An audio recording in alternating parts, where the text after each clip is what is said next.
आज आइए हम क्रिसमस एक बनावटी जन्मदिन शीर्षक उपदेश के तहत एक साथ परमेश्वर के वचन का अध्ययन करने के लिए समय लें।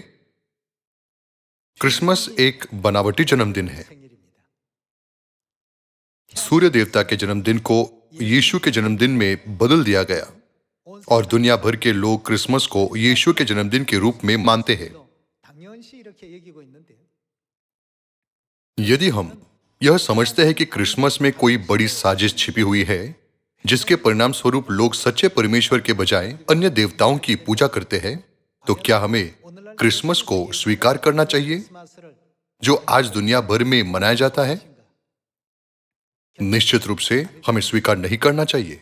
इसलिए इस समय आइए हम क्रिसमस से जुड़े तमाम मुद्दों पर ऐतिहासिक दृष्टिकोण से, धार्मिक दृष्टिकोण से और आज के उस दृष्टिकोण से नजर डालें जहां इसका व्यवसायीकरण हुआ है। आज आइए हम पहले क्रिसमस की शुरुआत, फिर परमेश्वर की आज्ञाओं और मनुष्य की आज्ञाओं पर एक नजर डालें। शुरू करने के लिए आइए हम क्रिसमस की शुरुआत पर एक नजर डालें। दिसंबर में क्रिसमस के कारण पूरी दुनिया में उत्सव का माहौल होता है। सड़कों पर और दुकानों में हम जहां भी जाते हैं, क्रिसमस के गीत सुने जा सकते हैं। चाहे लोग परमेश्वर पर विश्वास करते हो या नहीं, वे उत्साहित हो जाते हैं और उद्धारकर्ता के जन्म यानी यीशु के जन्म का जश्न मनाने के लिए कैरल गाते हैं। अब मैं आपको इस विषय से संबंधित एक सरल प्रश्नोत्तरी देना चाहता हूं। क्रिसमस किसका जन्मदिन है? लोग स्वाभाविक रूप से सोचते हैं कि यह यीशु मसीह का जन्मदिन है। हालांकि आश्चर्यजनक रूप से क्रिसमस यीशु का जन्मदिन नहीं है। क्रिसमस रोमन साम्राज्य के सूर्य देवता मित्रा का जन्मदिन है। आप में से कुछ लोगों ने सूर्य देवता मित्रा के बारे में सुना होगा, लेकिन यह दुनिया के अधिकांश लोगों के लिए एक अपरिचित नाम है। सूर्य देवता मित्रा कौन है? मित्रावाद एक धर्म है जो सूर्य देवता मित्रा पर विश्वास करता था। वह रोमन साम्राज्य में प्रचलित था, जहां से क्रिसमस की शुरुआत हुई थी। मित्रावाद फारस में पारसी धर्म से आया था और पहली शताब्दी ईसा पूर्व में रोम में पेश किया गया था। सूर्य देवता मित्रा को एक अजय, अमर और युवा देवता के रूप में वर्णित किया गया था। उस समय के आसपास रोमन साम्राज्य में रईसों और शाही परिवारों के द्वारा सूर्य देवता को बहुत पसंद किया जाता था। इसे रोमन साम्राज्य और उसके सम्राटों के संरक्षक देवता के रूप में भी उन्नत किया गया था। हालांकि यहां सवाल यह है, क्रिसमस सूर्य देवता का जन्मदिन जिसका यीशु से कोई लेना देना नहीं है, क्यों यीशु का जन्मदिन बन गया? जब ईसाई धर्म रोमन सूर्य देवता धर्म में समाहित हो गया, तो विभिन्न रोमन त्योहारों को एक साथ मिला दिया गया और परिणाम स्वरूप क्रिसमस को यीशु के जन्मदिन के रूप में स्थापित किया गया। सबसे पहले आइए हम क्रिसमस को ईसाई धर्म के ऐतिहासिक दृष्टिकोण से देखें। रोमन साम्राज्य में दिसंबर के अंत में 3 प्रमुख त्योहार थे। पहला त्योहार सैटर्नेलिया, दूसरा त्योहार सिगिलारिया और तीसरा त्योहार शीतकालीन संक्रांति का था जो बरुमेलिया है। सैटर्नेलिया उत्सव 17 दिसंबर से 24 दिसंबर तक आयोजित किया जाता था। उम्र या लिंग की परवाह किए बिना और अमीर या गरीब होने की परवाह किए बिना सभी भोग विलास में भाग लेते थे। सिगिलारिया उत्सव दिसंबर के अंत में आयोजित किया जाता था, जब बच्चों को खेलने के लिए उपहार के रूप में गुड़िया दी जाती थी। बेरुमेलिया नामक अंतिम त्योहार सूर्य देवता के जन्म के उपलक्ष्य में और सूर्य के उदय होने के उपलक्ष्य में शीतकालीन संक्रांति उत्सव था। ईसाई धर्म के इतिहास में यह स्पष्ट रूप से व्यक्त किया गया है कि क्रिसमस ने उपयुक्त तीनों रीतियों को आत्मसात किया है। क्रिसमस के उत्सव के साथ साथ इसकी प्रथा रोमन सूर्य देवता धर्म से उत्पन्न हुई, जिसका यीशु के जन्मदिन से कोई लेना देना नहीं है। ए लायन हैंडबुक ईसाई धर्म के ऐतिहासिक पुस्तक में लिखा है कि ईसाई चर्च ने बुत परस्त सिद्धांतों और धारणाओं को धारण किया है। उदाहरण के लिए सूर्य पूजा की रीति से 25 दिसंबर सूर्य के जन्मदिन पर मसीह के जन्मदिन को मनाना शुरू हुआ है। यह किताब बताती है कि 25 दिसंबर को क्रिसमस सूर्य देवता के धर्म का त्योहार यीशु मसीह के जन्मदिन में तब्दील हो गया था। इसके अलावा एनसाइक्लोपीडिया ब्रिटानिका रिकॉर्ड करती है कि 25 दिसंबर यीशु मसीह का जन्मदिन नहीं है, बल्कि सूर्य देवता का जन्मदिन है और क्रिसमस की शुरुआत सूर्य के लिए प्राचीन बुत परस्त त्योहार से हुई है। पोप जूलियस एक के समय में क्रिसमस आधिकारिक तौर पर 25 दिसंबर को मनाया गया था। इस दिन पर पूरे साम्राज्य में क्रिसमस मनाया गया था। इस क्रिसमस उत्सव और इसकी प्रथा पूंजीवाद के साथ मिली और इसका व्यवसायीकरण और सार्वभौमिकरण किया जाने लगा।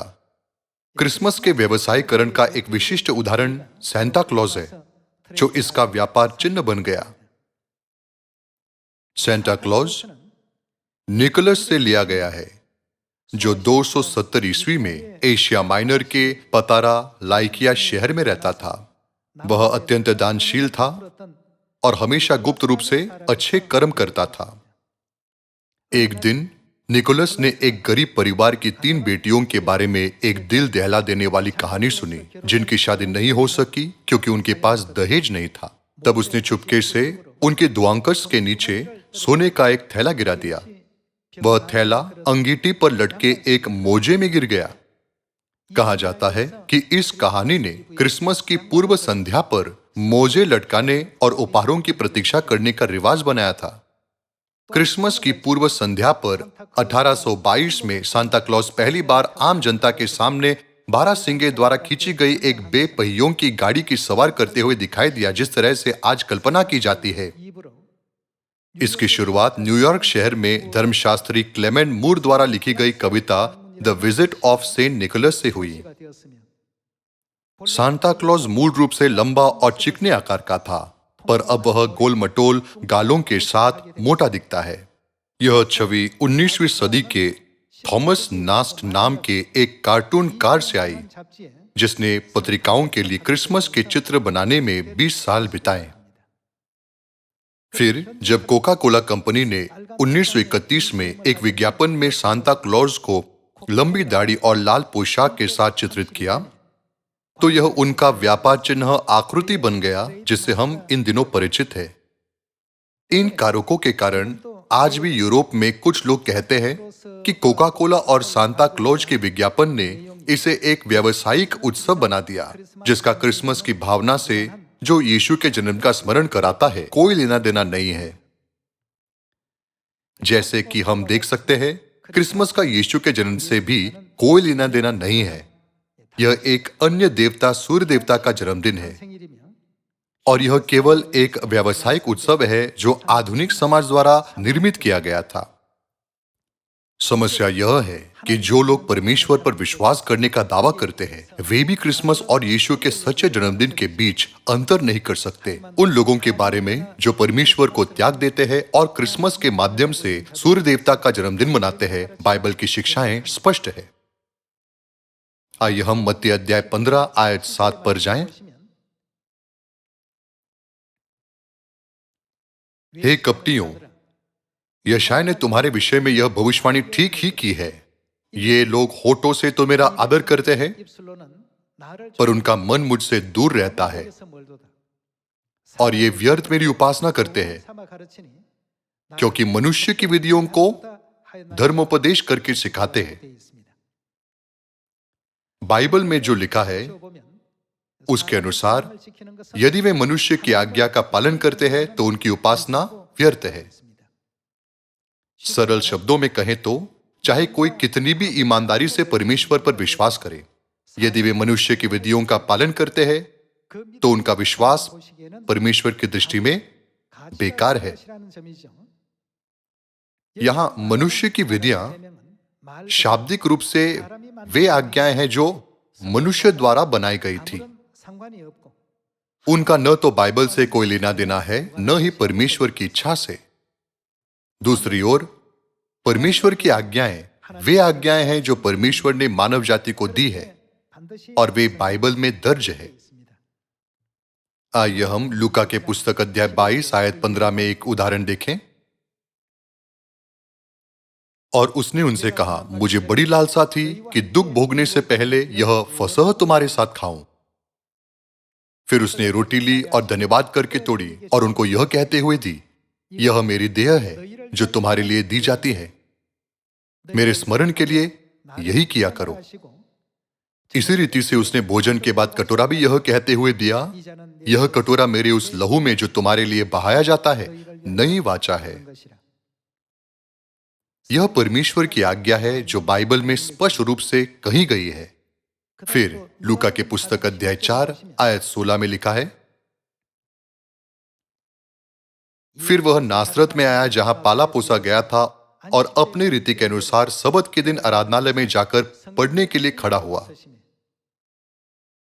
साथ ही प्रेरितों के काम अध्याय 2 आयत 1 में यह लिखा है, जब पिंतिकुस का दिन आया तो वे सब एक जगह इकट्ठे थे। एकाएक आकाश से एक बड़ी आंधी की सी सनसनाहट का शब्द हुआ और उससे सारा घर जहां वे बैठे थे गूंज गया और उन्हें आग की सी जीभें फटती हुई दिखाई दी और उनमें से हर एक पर आ ठहरी। वे सब पवित्र आत्मा से भर गए और जिस प्रकार आत्मा ने उन्हें बोलने की सामर्थ्य दी, वे अन्य अन्य भाषा बोलने लगे। साथ ही यूहन्ना की पुस्तक अध्याय 7 आयत 2 में हम झोपड़ियों का पर्व देख सकते हैं। यूहन्ना अध्याय 7 आयत 2, यहूदियों का झोपड़ियों का पर्व निकट था। पर्व के अंतिम दिन जो मुख्य दिन है, यीशु खड़ा हुआ और पुकार कर कहा, यदि कोई प्यासा हो तो मेरे पास आए और पिए। जो मुझ पर विश्वास करेगा, जैसा पवित्र शास्त्र में आया है, उसके हृदय में से जीवन के जल की नदियां बह निकलेगी। उसने यह वचन पवित्र आत्मा के विषय में कहा जिसे उस पर विश्वास करने वाले पाने पर थे। जैसा कि हम इन आयतों से देख सकते हैं, परमेश्वर की आज्ञाएं जैसे फसह, सबत का दिन, पिंतिकुस का दिन और झोपड़ियों का पर्व सभी बाइबल में लिखे गए हैं। बाइबल हमें परमेश्वर की आज्ञाओं का पालन करने का महत्व भी सिखाती है। यूहन्ना अध्याय 14 आयत 15, यदि तुम मुझसे प्रेम रखते हो तो मेरी आज्ञाओं को मानोगे। आइए हम पहला यूहन्ना अध्याय 2 आयत 3 देखें।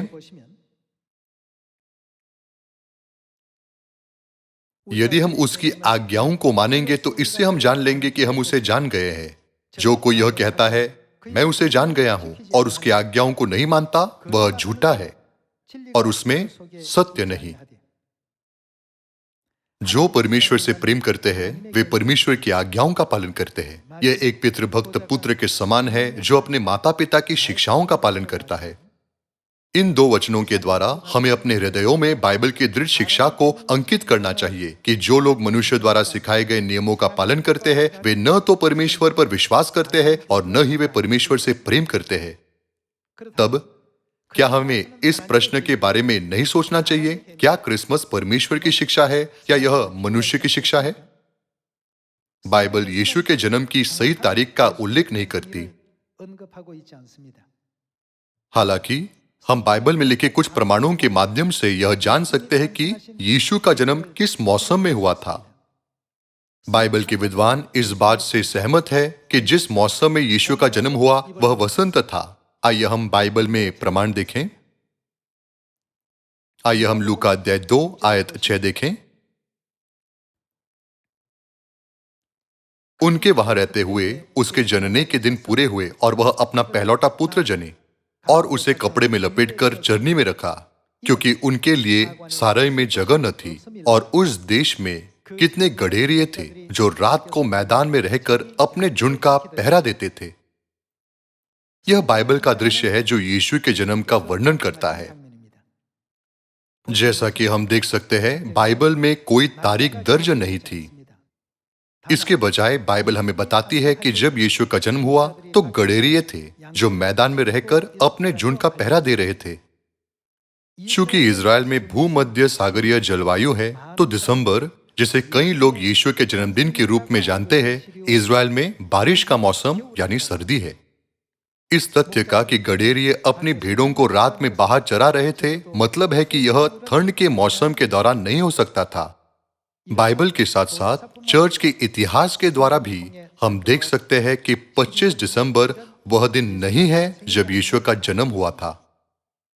बाइबल धर्मशास्त्रीय और उपशास्त्रीय साहित्य का साइक्लोपीडिया स्पष्ट रूप से बताता है कि क्रिसमस की न तो परमेश्वर ने आज्ञा दी थी और न ही यह बाइबल से उत्पन्न हुआ था।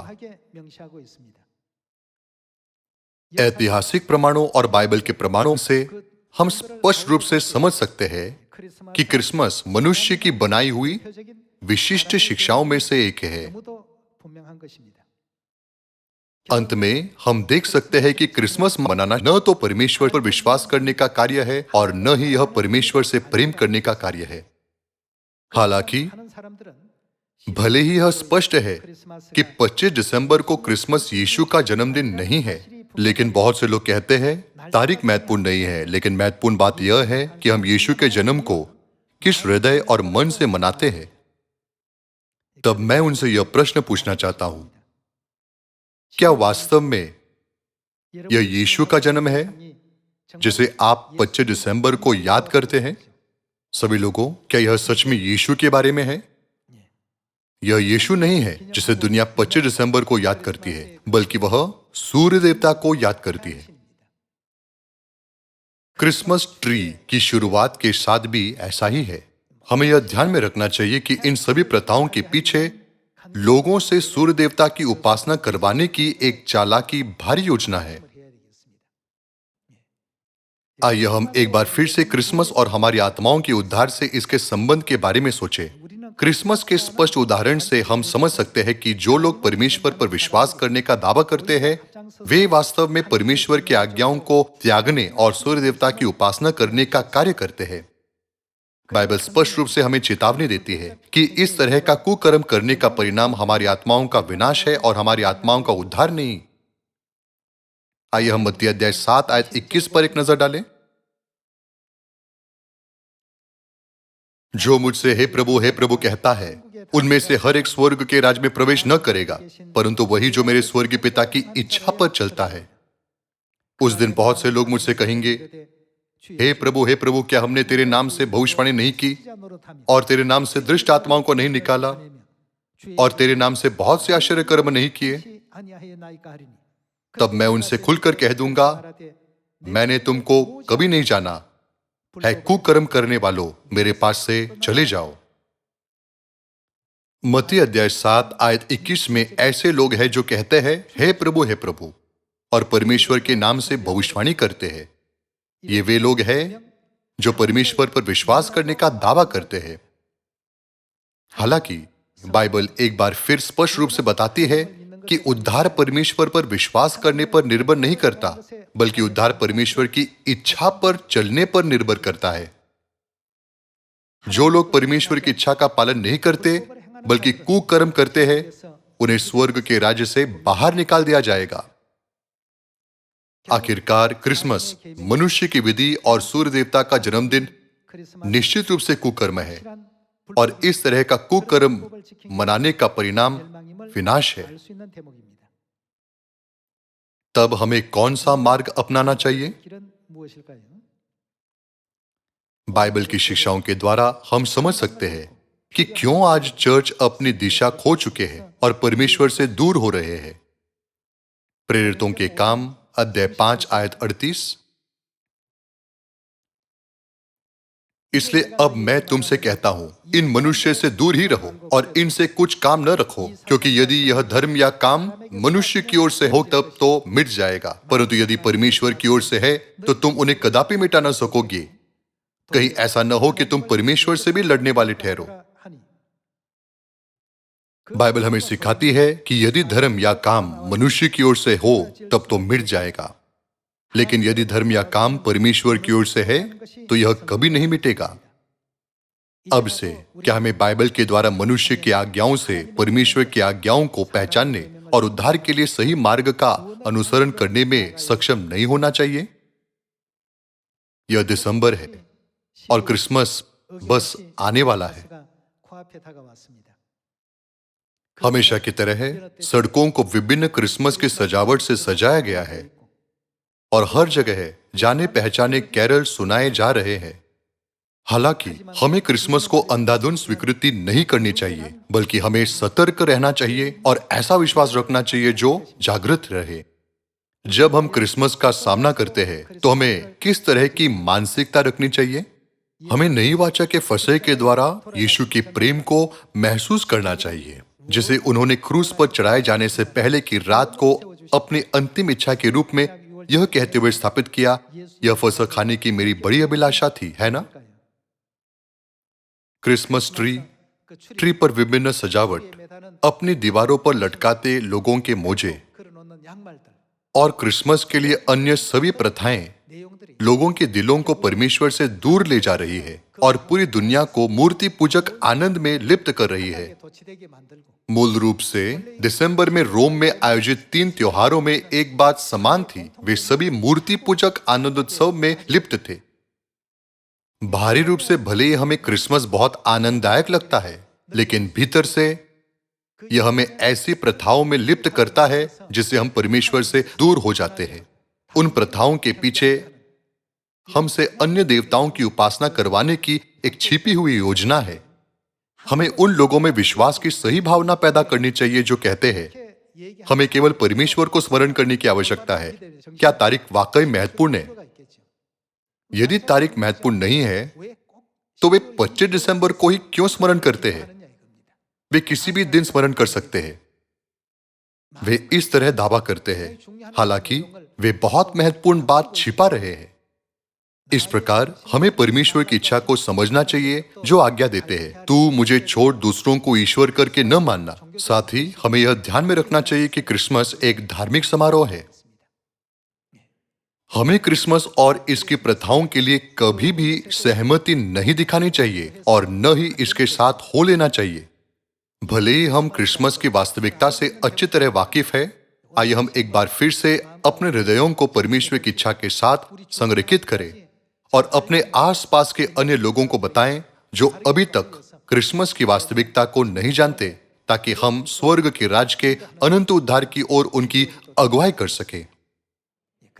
इसके अलावा हमें एलोहिम परमेश्वर, पिता परमेश्वर और माता परमेश्वर को अनंत धन्यवाद और महिमा देनी चाहिए, जिन्होंने हमें झूठ में से सत्य को सही ढंग से पहचानने की क्षमता दी है। यदि उन्होंने हमें यह समझाने की क्षमता नहीं दी होती तो हम भी क्रिसमस जैसे दिन के उत्सव में भाग लेते हुए मूर्खता से जी रहे होते और अनंत नरक में चले जाते, है ना? पिता अनसांग होंग और नई यरूशलेम स्वर्गीय माता ने हमें बुलाया है ताकि हम सियोन लौट सकें जहां सत्य है। मैं आशा करता हूं कि इस अनुग्रह पूर्वक सबत के दिन पर हम परमेश्वर को अनंत महिमा और स्तुति देंगे और अनंत स्वर्ग के राज की ओर आगे बढ़ेंगे जहां आनंद हर दिन बहता है। आपका बहुत बहुत धन्यवाद।